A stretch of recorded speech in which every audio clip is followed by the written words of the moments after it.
The US releases for Metal Cardbot S have gone live, but will the consumers be willing to pay the price? Hello and welcome to Star Guardian Central, where we break down Metal Cardbot news, lore, and toys. Today we have some exciting news for the US market. But before that, I did want to mention that the Korean pre-orders for Tachy Dark Edition will be going up on August 21st. This is after they announced a short delay. I'm looking forward to reviews because she looks amazing. But for our big piece of news today, pre-orders for Metal Cardbot S Wave 1 have gone live. Mind you, the pre-orders for Season 1 Wave 2 are still ongoing, with an expected release of September. At BotCon, I was told they were trying to accelerate the releases, and this pre-order going up is a great sign of that. Especially because these are the figures that have really caught the attention of Western Transformers fans. Wave 1 consists of Cardbot S, RedBlitz, Glober, Cielo, SkyGallop, and Blastrain. You'll notice that Cardbot has gone back to his original name.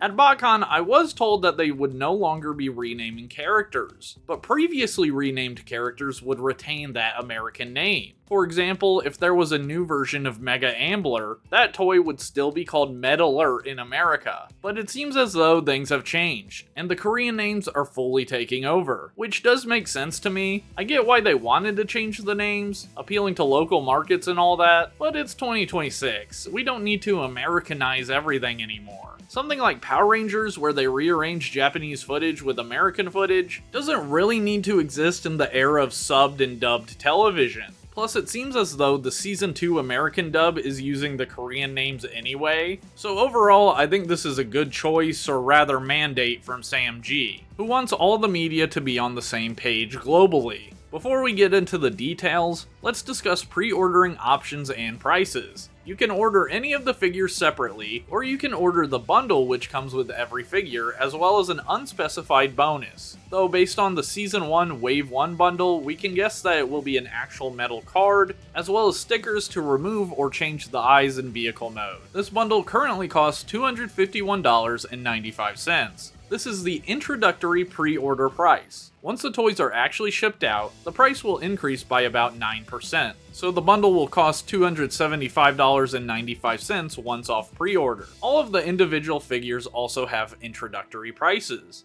And personally, I think the pricing is strong, and pretty competitive against Transformers, who is obviously the main competition for Metal Cardbot in the West. Glober is only $25 currently, which is a fantastic price. I was expecting the Season 2 figure prices to be much higher than the Season 1 toys, but they're pretty comparable, which is great considering the Season 2 figures are bigger and more articulated. It's not often you get something better for about the same price these days. There are some exceptions. SkyGallop is $50, and Blastrain is $80. Now, we were told at BotCon that Blastrain would be $100, so $80 is actually a pleasant surprise. And as someone who owns Blastrain, that price feels very fair for what you get. I have seen some people upset with the pricing, mostly because our prices in America are higher than the Korean prices. But you need to consider that these toys are being imported, and tariffs on imports are still a thing, not to mention the cost of actually shipping this product overseas. If these toys were manufactured in America, and they were still higher than Korean prices, I would understand. But that simply isn't the case. These higher prices are exactly why Trump installed the tariffs, to incentivize, or let's be real, force businesses to manufacture in America. But that obviously didn't work. So all of the extra cost is being put onto the consumer. Don't get me wrong, I think Agabyss definitely deserves some criticism. I hate how they've used generative AI in the past, and I do think the name changes were really weak on their part. But in terms of pricing, I do believe they're doing their best considering the current economy. Each character has been given a short biography, and it seems as though Cielo and SkyGallop, who have long been considered female characters by the Korean fanbase, have been given male pronouns, at least for these American character bios. It has varied region to region what gender they are given in the dubs. Realistically, the Cardbot race doesn't necessarily have a gender. They're more like Digimon, where every monster uses they/them pronouns, no matter how feminine or masculine they appear. There's a great write-up on the Toxic Caves Tumblr page that kinda goes into the history of this issue, with lots of great evidence regarding what gender each character should be. Cielo, for example, has definite big sister vibes within the Speranza crew, but obviously they've given her male pronouns for this toy biography. I'm not sure if this means she will be a male in the Season 2 English dub. We'll have to wait and see. For the last part of this video, I did want to read a post made by Jesse from Agabyss, who was the representative that Zepp and I interviewed at BotCon. He's a really nice guy and he's a true fan of Metal Cardbot. He had this to say on TFW2005.com.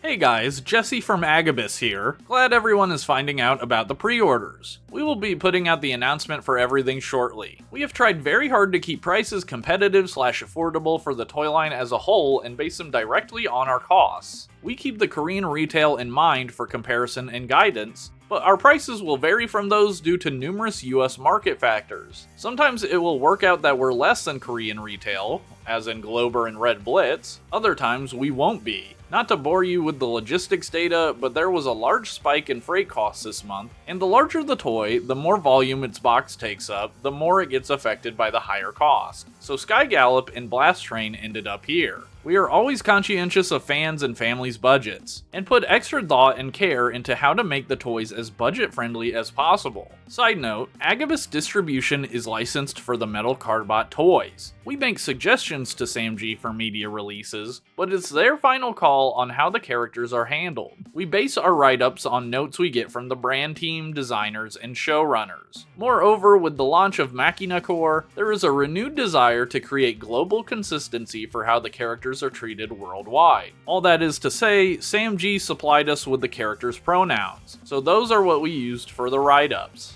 So this kinda confirms what I was saying about the pricing for the toys. SkyGallop and Blastrain are bigger and cost more to ship, so they cost more for the consumer. And it also confirms that the characters' genders are SamG's choice, not Agabyss's. Personally, I'll always see Cielo as a female character, but there is likely going to be a split in the fanbase once the dub comes out, where characters like Cielo and SkyGallop will be referred to as different genders by different parts of the fanbase. It's an interesting situation. But yeah, that's all I have for you today. I personally already own Cardbot S and Blastrain, so I'll only be picking up the other 4 figures. I'm most excited to finally have Cielo and Glober because they're my favorite characters from Season 2. What figures are you most interested in? And what do you think about the pricing for the Season 2 toys? Let me know in the comments, and I'll see you in the next one. Star Guardians out.